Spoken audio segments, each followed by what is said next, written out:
Career শেষ কিন্তু OC Mahfuz প্রচুর সিগারেট খায়, আমাকে রাস্তায় শুতেও হয়েছে, জান বের হয়ে যাচ্ছে কিন্তু আমরা কেউ ক্যারেক্টার ছাড়ি না, কারণ ওনার ক্যারেক্টারে ওনাকে বেস্ট করতে হবে, আমার ক্যারেক্টারে আমাকে বেস্ট করতে হবে। আমি সবসময় আমার সব ইন্টারভিউতে বলি যে আমার কাছে নতুন পুরাতন এগুলো কিছুই ম্যাটার করে না, আমার কাছে শুধুই ম্যাটার করে হচ্ছে গল্প।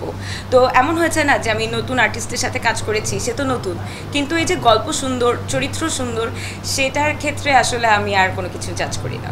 অনেক ভীষণ গরমে, মানে আপনারা তো দেখছেনই এখন গরম কেমন, সো এইরকম গরমে আমরা কিভাবে শ্যুট করেছি, বেশিরভাগ সিন আমাদের বাইরে, অ্যান্ড কিছু সিনের জন্য আমাদেরকে আমাকে রাস্তায় শুতেও হয়েছে, অ্যান্ড অনেক কষ্ট হয়েছে। এই গরমে আসলে শ্যুট করা ইজ ভেরি ডিফিকাল্ট। মানুষ যখন স্ক্রিনে দেখে মানুষ মনে করে যে সুন্দর একটা নাটক দেখলাম, ভালো হয়েছে, ভালো হয় নাই, অনেক কিছু, কিন্তু এই যে আমরা যখন শ্যুট করি তখন আসলে বোঝা যায় যে কত কষ্ট হয়। তো কষ্ট হয়েছে, কিন্তু দিন শেষে প্রজেক্টটা এত সুন্দর হয়েছে যে প্রজেক্টটা যখন দেখেছি তখন এই কষ্টগুলো আর গায়ে লাগে নাই। ভাইয়া, তো তার কোন কোন জিনিসগুলো আপনার ভালো লেগেছে, কোন কোন জিনিসগুলো ভালো লাগে? চলো আমিও জানতে চাই। তো রাব্বি ভাইয়া হচ্ছে আমার সাথে কাজ করা মনে হয় আপনি আর আমি সবচেয়ে বেশি কাজ করেছি জুটি হিসাবে, অ্যান্ড মানুষজন আমাদের জুটি অনেক পছন্দ করে।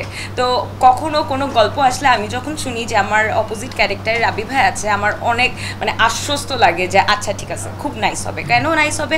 কারণ মানে এনি টাইম হয় না, অনেক কিছু দরকার হয় যে এটাতে কি করতে পারি, ওইটাতে কি করতে পারি, রাব্বি ভাই সুন্দর ইনপুট দিতে পারে, বা আমি রাব্বি ভাইকে হেল্প করতে পারি, রাব্বি ভাই আমাকে হেল্প করতে পারে। আর সবচেয়ে বড় কথা হচ্ছে হেল্পের বাইরেও একটা ক্যারেক্টার যখন আমি আর রাব্বি ভাই একসাথে করি, আমাদের না কিভাবে যেন কেমিস্ট্রিটা এত সুন্দর বিল্ড আপ হয় যে মানে এটা খুবই ডিফিকাল্ট আসলে সবার সাথে করে ওঠা।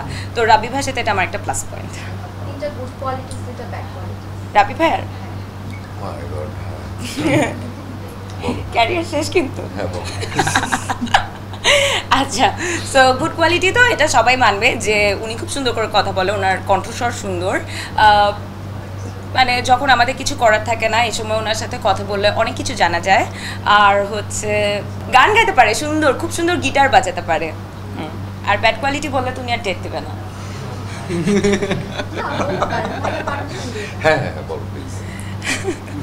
ব্যাড কোয়ালিটি হচ্ছে ওসি মাহফুজ প্রচুর সিগারেট খায়, আর হচ্ছে আর কি ব্যাড কোয়ালিটি আছে? আর কোনো ব্যাড কোয়ালিটি অ্যাটলিস্ট আমার সামনে পড়ে নাই। টিং আসলে এত কষ্টকর, ওখানে মজার ঘটনা খুবই কম ঘটে, কষ্টকর ঘটনা বেশি ঘটে। তো ওনার সাথে আমি যতগুলো প্রজেক্ট করেছি, সামনেও আমাদের বেশ কিছু প্রজেক্ট আসবে, খুব ভালো কিছু প্রজেক্ট আসবে। তো প্রত্যেকটারই আসলে যদি এক্সপিরিয়েন্স বলি, সবগুলোতে আমাদের দুজনেরই এত কষ্ট হয়েছে শ্যুট করতে। তো এটাই আসলে মজার এক্সপিরিয়েন্স যে জান বের হয়ে যাচ্ছে কিন্তু আমরা কেউ ক্যারেক্টার ছাড়ি না, কারণ ওনার ক্যারেক্টারে ওনাকে বেস্ট করতে হবে, আমার ক্যারেক্টারে আমাকে বেস্ট করতে হবে। এবং সেইটা শুধুমাত্রই আমার মনে হয় রাব্বি ভাইয়ের সাথে যখন আমি অ্যাক্টিং করি, আমার কাছে ওই ক্যারেক্টারটা প্লে করতে আরও ইজি হয়, আরও বেটার ফিল করি। সো বেসিক্যালি পুনরায় তুমি খুবই সুন্দর একটা ক্লাসিক প্রেমের গল্প এবং এই জেনারেশনের একটা গল্প।